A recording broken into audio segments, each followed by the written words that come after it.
Hello, universe. We have 9 hours and 3 minutes exactly according to this calculation by my Samsung Galaxy S4 of high quality recording time. And given that I've already thrown 29-ish minutes into the mix of statements regarding this week and the... This has been a tough week for me to keep my mouth shut. So when I put myself on a 1-week moratorium, which as soon as I left work last Sunday, I knew I wouldn't be speaking publicly for a week. I just needed to think things through. I knew I was being mistreated. I knew I was being supported by nobody. And I knew I was going to be fighting uphill against all resolute challenge. Or I could just concede, walk away quietly, never to be heard from again. But here's the thing.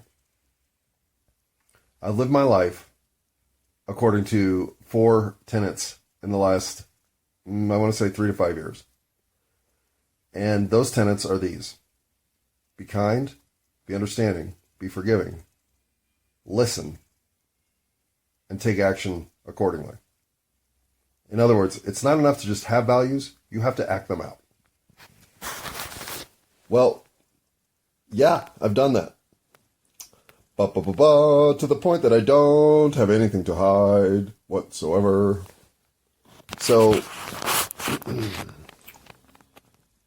karmically, I may be paying off a 1-pass Earth get out karmic debt. I'm okay with that. I get that.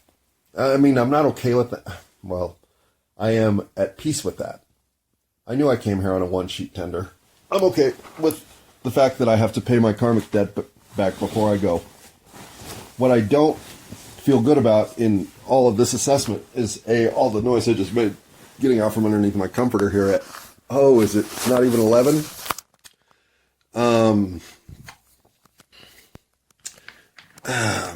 The next segment I have to publish.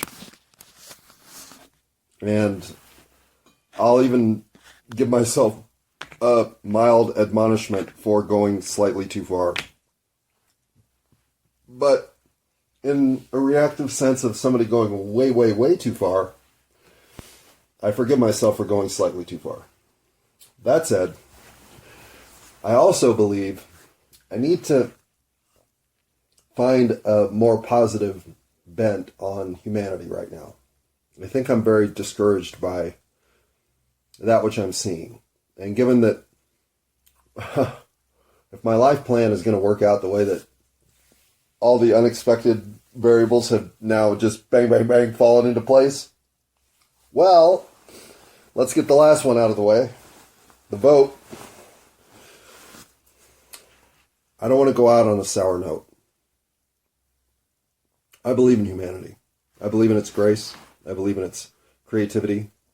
I believe in its synthesis. I believe in its ability to lift all boats.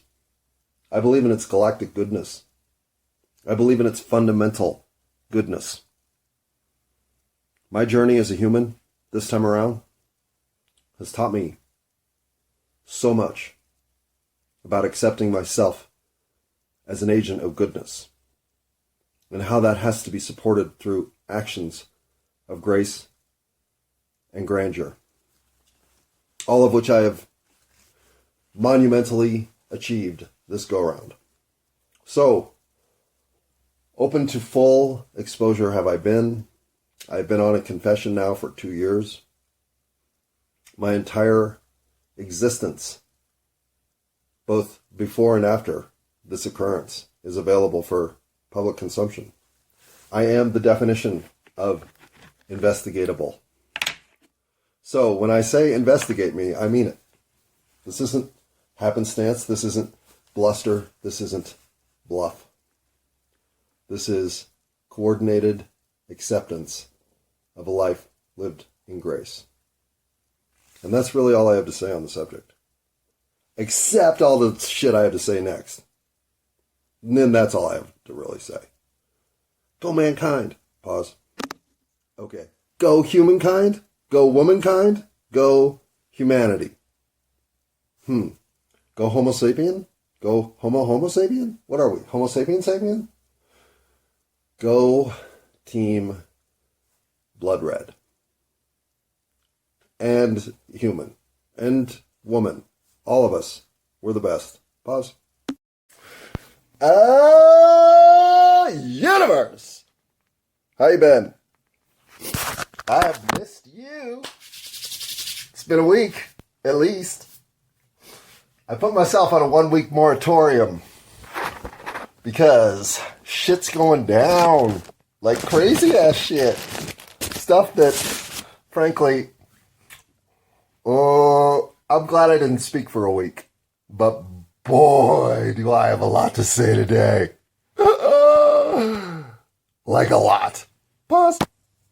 And let's start with, we're going to get high as fuck today. Like, I'm going to set a new record for the number of dabs done during a broadcast. This isn't a broadcast. You know what? Actually, since this is episode 400 of It's All My Fault, I'm well overdue for an episode in which I describe a situation in which none of it's my fault. And I cannot wait to get into the details and facts about the situation because they're all in my favor. That's the best situation to be in. Like I said, if you live your life in a way that you're constantly doing things that you're proud of, well, then you can review your life at any point and explain everything because you've never done anything that's substandard. I'm in that position. So we're going to do some life review today. And we're certainly going to point out a villainous presence, and their chicanery and villainous ways. I very much look forward to this. And when in the mood to discuss some factual interpretations that are being upheld by an entity in the wrong manner and thus working against you, well, it's good to know that your mom's behind you. Like, you want to tell your mom everything, right?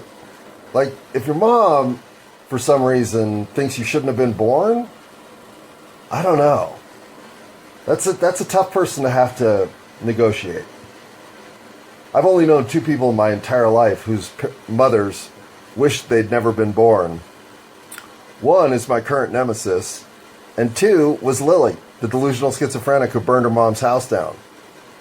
I kind of get why someone who burns their mom's house down earns the ire of their mother wishing they'd never been born. But as for the other one, I don't have any idea. I just know it's true. I mean, I've told my mom some pretty crazy shit, right? My mom, by the way, we're starting off with strawberry cough. Because of course we are. My mom has put up with some stories that most moms would at least list in the let's not have my son ever have to tell me that story. But after walking her through this entire situation, well, she certainly feels for me. She can see how I've been railroaded. And here's the thing. I actually care about this person who I'm about to railroad. But they're inviting it. They did this to me. They were awful to me on every level. And their awfulest move was a week ago today. So, you know, if you're not willing to stand up for yourself and admit that you've done nothing wrong, you have nothing to hide, and by all means, please investigate the situation thoroughly so that you can discover that you are backing the wrong pony and that I am the one who has kept my fucking mouth shut about all of the emotional abuse is a fair word. It's a fair word, but that is still a word I shy from. But the emotional unnecessary entanglement and the mistreatment therein of one coworker to another. Yeah. Yeah, that's all fucking readily reviewable, and that's why I invited an investigation of the thoroughest nature. Now, unfortunately, the corporation for which I used to work will not stand up behind me. They took my notice of grievance and dismissed it without review.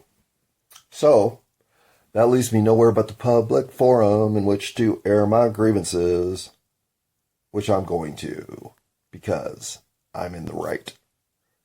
Whoa, whoa, whoa, whoa, whoa. Before you go hitting that dab of sour lime pie live rosin, my friend, how do you know you're in the right? Well, okay. How do I know I'm in the right?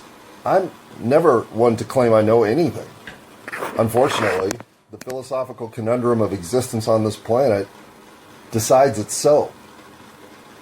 Therefore, I say, but I do not submit anything but my entire record of connection to this person for your review.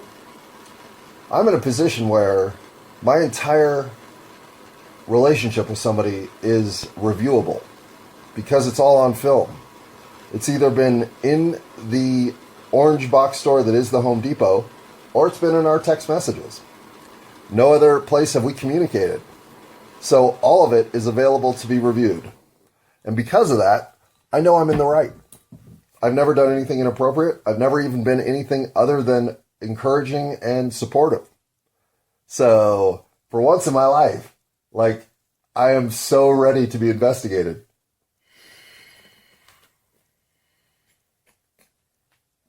The fact that they're dismissing, oh God, that's good. That is so fucking good. Wow. The fact that they're dismissing my claim offhand means they know I'm in the right. And they don't want to follow it up, because if they find out I'm in the right, I'll have a legitimate law case against them. So now, how do you handle that?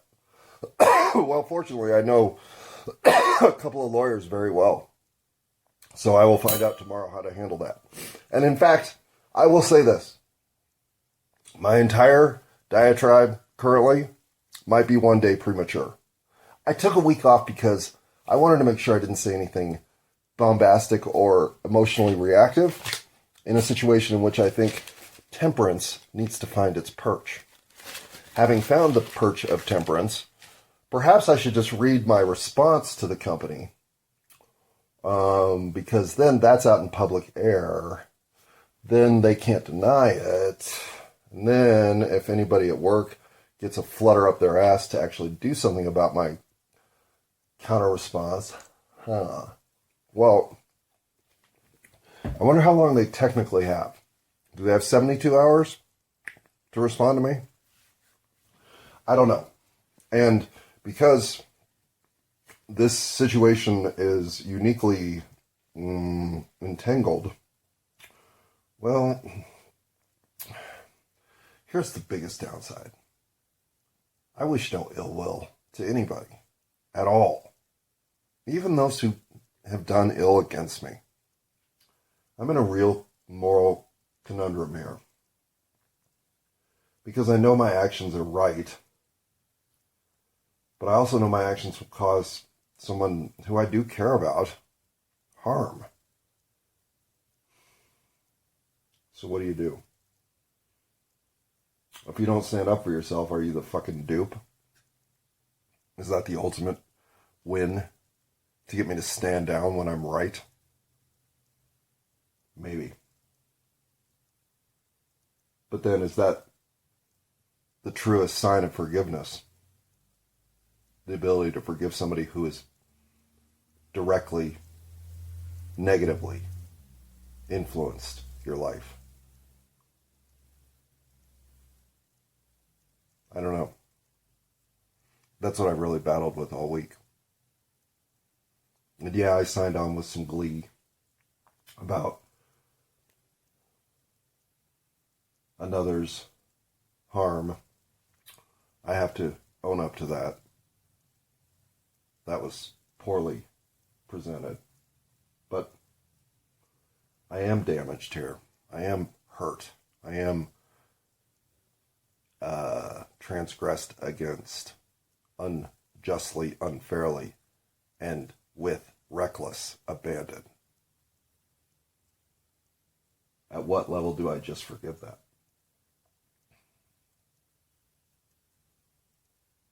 It's a tough question.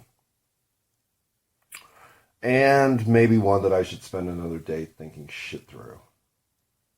Especially because then we will have transpired 72 plus hours of time, and that will give me time to speak with an attorney who I definitely need to speak with on this. If I don't get his opinion, I'm a fucking moron. So should we talk about war? Pause. Okay. If there's no response in by this time tomorrow, in other words, if at lunchtime tomorrow, what time is it? Oh, it's only 9 o'clock. Nice. So if at 9 a.m. tomorrow morning, which I think is fair, I have heard no response. In other words, I haven't even been told that my counter claim was received. Well, then, yeah, I'm going to announce the whole fucking thing right here. And I don't have a problem doing that because this is my actual data and fact sheet of what happened. Now, this is just the outline of what happened. This isn't point by point how things went down. But if I get no response across the entire week, that's as I will start laying out what went down. Until we get to the end when a week's worth of shit hit the fan for no reason. All of which was generated by another person. So, again, I just will let the facts speak for themselves. I have no other agenda here except to defend my name against pernicious attack. And because I consider this a pernicious attack, on which I'm getting no support from my previous employer, whom I quit last week at this time, well, I guess about 7 hours from now. So 161 hours ago, when I just walked out of the office saying I quit because you are taking seriously the attack against me that you know is false. Well, again, no support. So I might as well just tell you all what happened and let y'all decide. That's the way I see it. That way, whatever the story is, well, one thing's for sure, it's going to be hard to light this damn torch. Oh, got her lit. Let's have some cheetah piss. Pause. Okay, hang on, cheetah piss coming.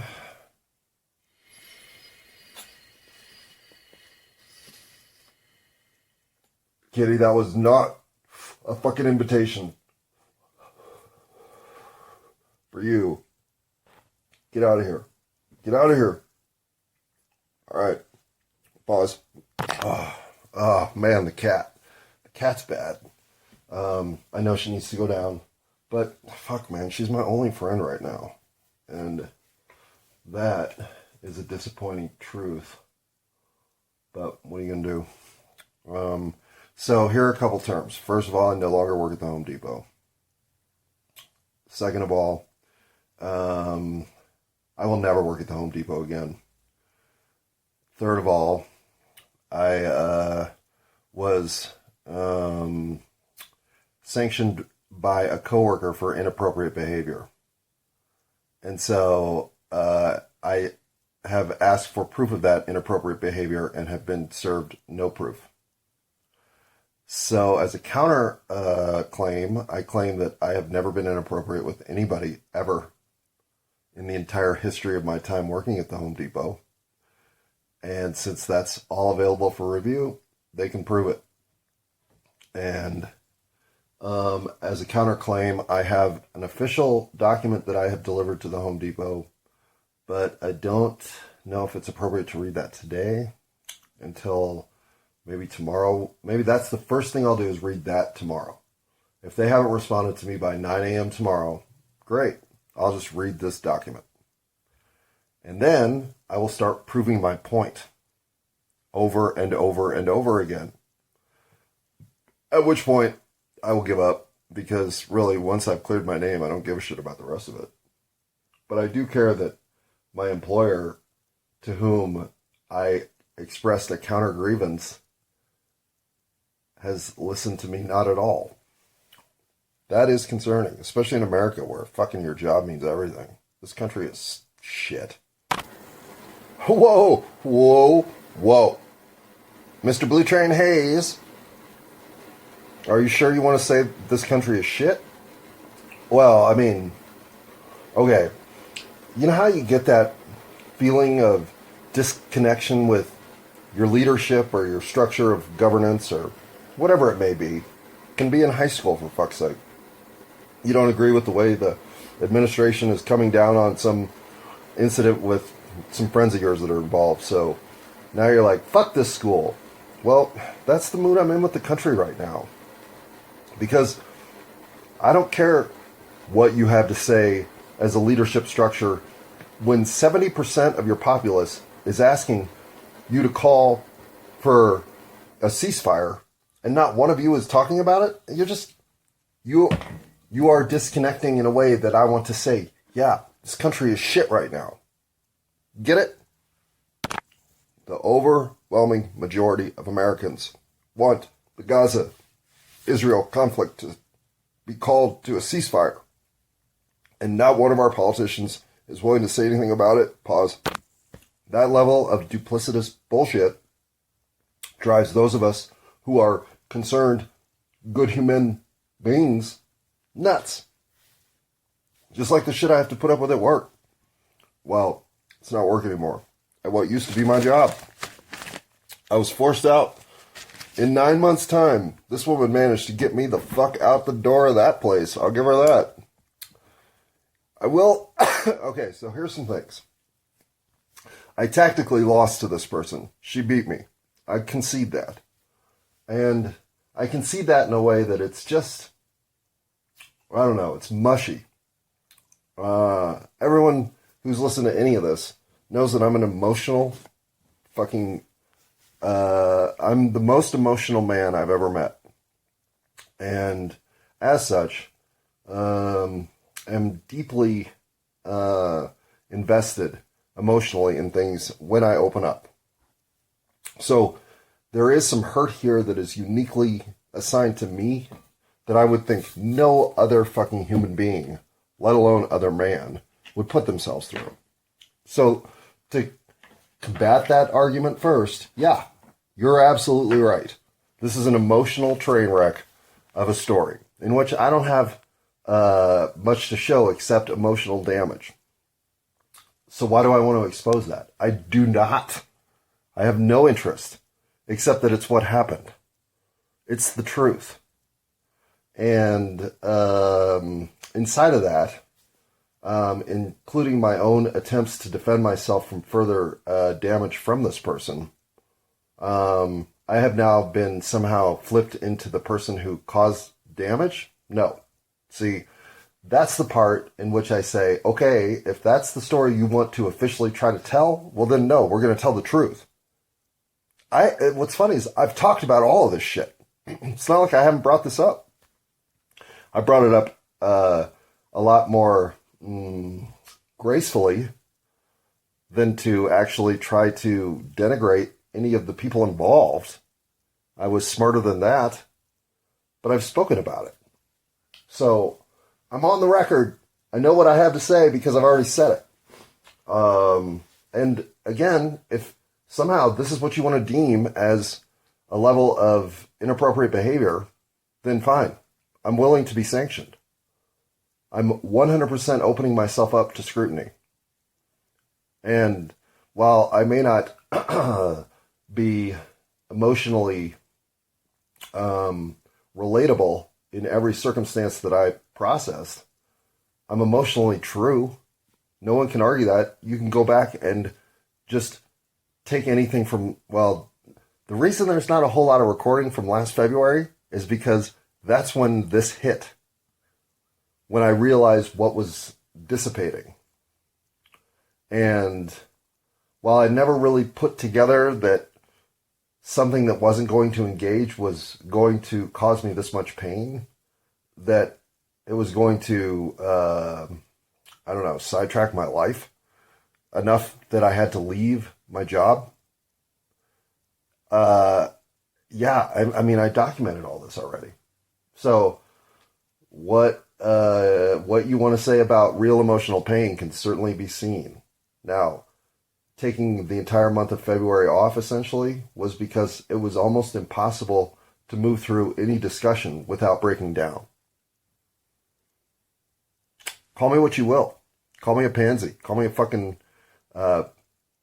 reactive piece of shit. I don't care.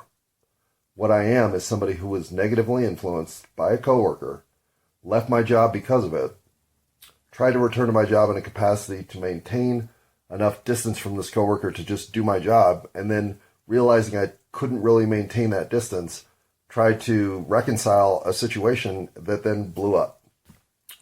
So there's the short of it, and boy do I look forward to telling you the long of it. But on to other things.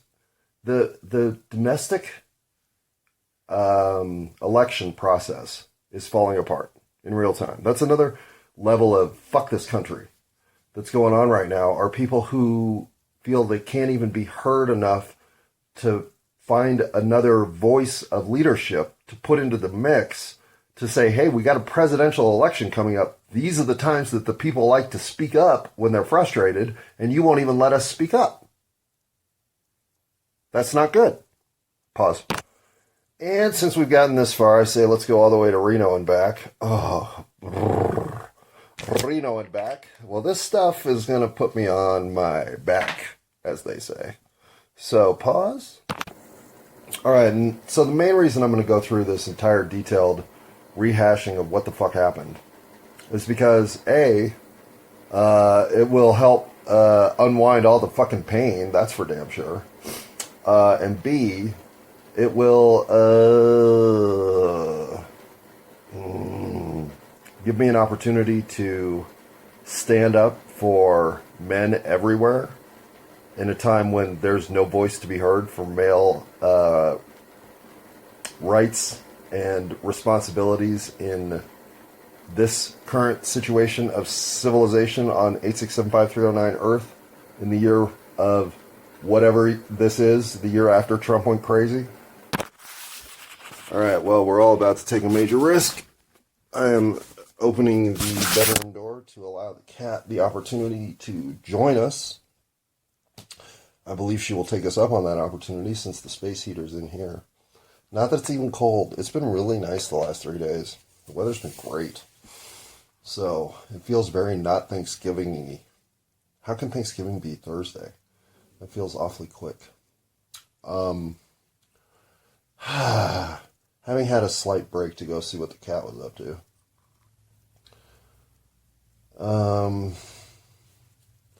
I used to just let all this sit unclosured and frankly extremely dissatisfyingly, but whatever, life is life, in a pile of just karmic restitution. And I have enough karmic entanglement in this life to believe that this is direct karmic restitution for this life. And I'm fine with that. In fact, I'm so fine with that I really do quarrel with whether or not I'm doing the right thing here. Like, I just don't wish anybody harm. It's not in my nature. It's frankly something that I believe that as I create that in the universe, it comes back to harm me. The only way that it doesn't is if there's a tilted landscape against, in which case you've already suffered the harm and thus you're just righting the landscape. So to not stand up for yourself is just to allow yourself to be dropped down and down for no reason. These are literally difficult choices to make. I hope for more people than just myself. Because even though I know I'm in the right, like, creating that which will come with determining others need to know that. Why? I know that. I'm well aware of it. So why do I need to create a situation in which others suffer so that I can be proven correct? What is that about? How can that be serving the better of humanity? Well, fuck, man, I don't know. But I feel like the statement in self-defense, as it were, because I was forced to write this reply. I would never have written this reply. 2 weeks ago, none of this could even have been conceived. Okay, and here's the worst of all of it. Oh, my fucking life plan is proving true. You want to go listen to the shit that is spooky? Go listen to me describe my life plan in coordination with this person and how I can't believe that that's how it's supposed to work out and that it's working out exactly like that. That scares the shit out of me because that means what was next on my life plan is way closer than I thought it was.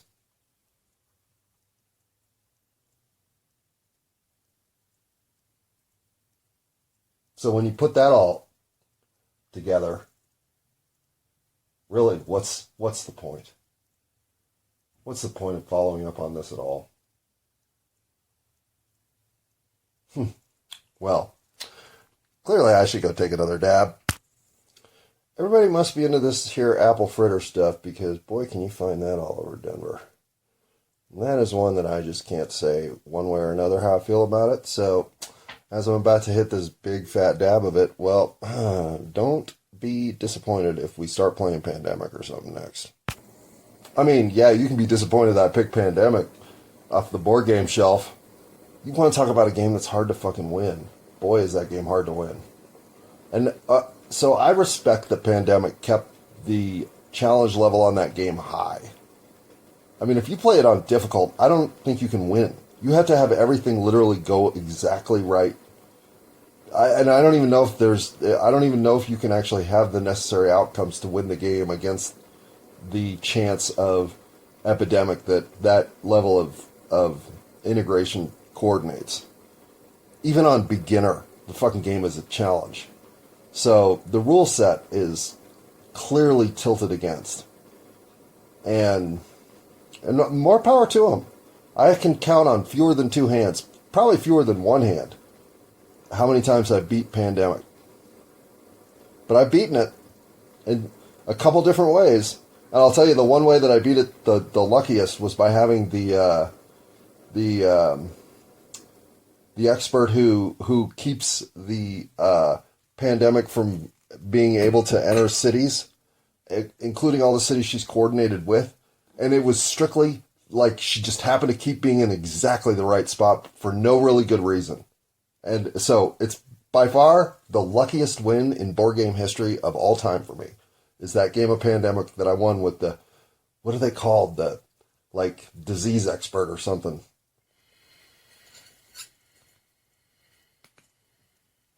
And it's not the scientist. She's different. It's the woman with the frizzy hair. And, yeah, I mean, so lucky was it that she was in my group doing what she was doing that, I mean, it was the easiest win in Pandemic I've ever had. To the point I've tried to recreate her influence in parties many times thereafter and never come close. Because she's always in the wrong part of the board. She's useless. Except in that one game. Pause. And obviously, if I'm playing a board game with other human beings who I barely know, it's going to be Ticket to Ride. Ticket to Ride is the perfect board game. There, I've called it. Ticket to Ride, perfect board game. Pause. That, my friends, is one thing humans got right.